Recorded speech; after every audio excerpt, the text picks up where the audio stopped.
Hello, and welcome to this week's episode of Michael's Corner. I am your host, Michael. If you enjoy this type of content, please like, subscribe, and share this with other people who find this type of show interesting. It really helps this channel out. Also, with the holiday season rapidly approaching, please check out NuImageStore.com for some great holiday sale items. Now, in today's show, it is called Infrastructure, the Skeleton of America. I will be talking about this country's infrastructure, which is vastly an underrepresented problem for this country. First of all, let's start with a definition. It means the basic equipment and structures such as roads and bridges that are needed for a country, region, or organization to function properly.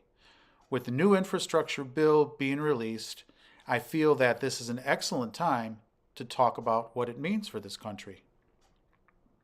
Now, did you know that infrastructure also includes the electrical power grid, gas line systems, and the water line systems?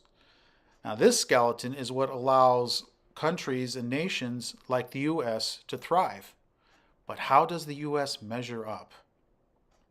I will attempt to answer these questions sufficiently in this episode. Now, the very first part is a very grim picture of how we, a highly advanced country, are lagging behind everyone else as far as infrastructure is concerned. First of all, the population in our country has doubled since the 1960s, which was when most of our infrastructure was designed at that time. That's when it was designed. Now, because of this fact, our infrastructure has reached the end of its effective lifespan and is dangerously overstretched beyond capacity. Right now, it is estimated that our country has to spend $150 billion a year for the next 15 years to keep up with the country's infrastructure needs.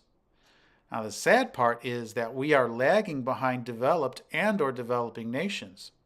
For example, I'll highlight a few of them. We're $5.1 billion behind China, we're $1.8 billion behind the United Kingdom, and even $1.3 billion behind Mexico. Now, this ranks us in the following ways as far as transportation goes. We are ranked only 30 in the top 50 airports in the world and only 18th in the world for broadband coverage. Another fact is that we invest less in transportation than other developed countries, including China. What seems to be the problem, you might ask? Well, a lot of this has to do with the way the U.S. funds and finances our infrastructure. Most European countries fund these improvements at the national level, and only 25% of this type of financing is underwritten by the United States. Now, this means that more of this burden rests in usually cash-strapped local governments. Now, another way is through direct grants to states from the Highway Trust Fund or the HTF. Now, this comes mostly from gas tax. There's also an indirect way that we do it, which is through TIFIA, or the Transportation Infrastructure Finance and Innovation Act, which provides low-interest loans and other credit assistance that local governments can use for their infrastructure needs. Unlike Europe and other countries that use a centralized way to build infrastructure, this decentralized way that the U.S. does is plagued with problems, particularly when it comes to oversight and making sure the right projects are being financed. Now, many experts agree that the United States will have to invest more money to keep up with the world. Some proposals, such as raising the gas tax, making Americans pay more taxes, or encourage the private sector to develop roadways or even creating toll roads to make up the shortfall. Now, I know I'm not alone in thinking that making Americans shoulder more of the infrastructure burden is not the right thing to do. Now, in the current administration, under President Biden, the U.S. is attempting to promote a $1 trillion bipartisan plan to address some of the infrastructure, but the hundreds of billions of dollars may not be enough to catch up with the rest of the world. We do need to do something about the situation. And one idea that I have seen researchers talk about is a proposal running through Congress right now that has some support. This is the establishment of a government-owned national infrastructure bank that would provide cheap, long-term financing for infrastructure. One of the glaring advantages, besides the financing options, is the ability to monitor and approve projects that would better meet this country's needs in the future. This is the approach that I believe in for the reasons I have outlined previously. Now, of note, this type of organization already exists in Europe and has been successful. Now, that's my soapbox for today.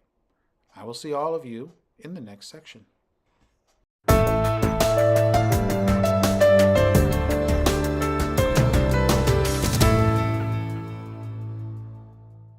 Hello, welcome back to the questions and answers section.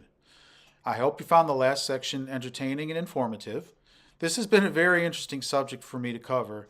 I'm always learning new things, which I enjoy sharing with you guys.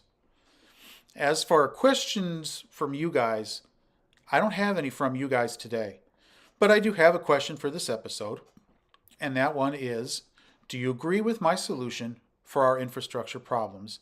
If not, what kind of solution would you suggest? Now on to my final thoughts for this episode.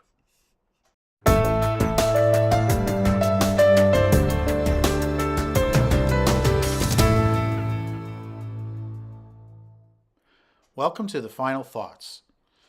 Given how advanced this country has become, it's surprising that our infrastructure lags so far behind the rest of the world. Under the current administration, we finally have a bipartisan agreement that hopes to address this problem. It is not enough. We have ignored this problem for many years, and now our infrastructure is so bad that it will take many years to bring it back to where it should be. This bipartisan agreement is a start, but we need to continue investing so that we don't fall behind anymore. To paraphrase what I have heard in a recent song, believe it or not, a house will stand if the bones are good. We need to make sure the bones are good in the United States if we hope to keep up with the rest of the world. Now, briefly, I discussed how the U.S. infrastructure has lagged behind the rest of the developing world. I also discussed the various methods that the country uses to solve these kind of infrastructure projects. And finally, what I think we should do about it. Now, I appreciate all of you tuning in to get my spin on things. Now, next week's episode is entitled COVID-19 Full Circle. Now, in this episode, I'll be discussing everything that has happened since the pandemic started. Now, on that note, I will close by saying what I always say to you guys, which is be safe, be careful, be open-minded, and I will see all of you in the next episode. Thanks for watching.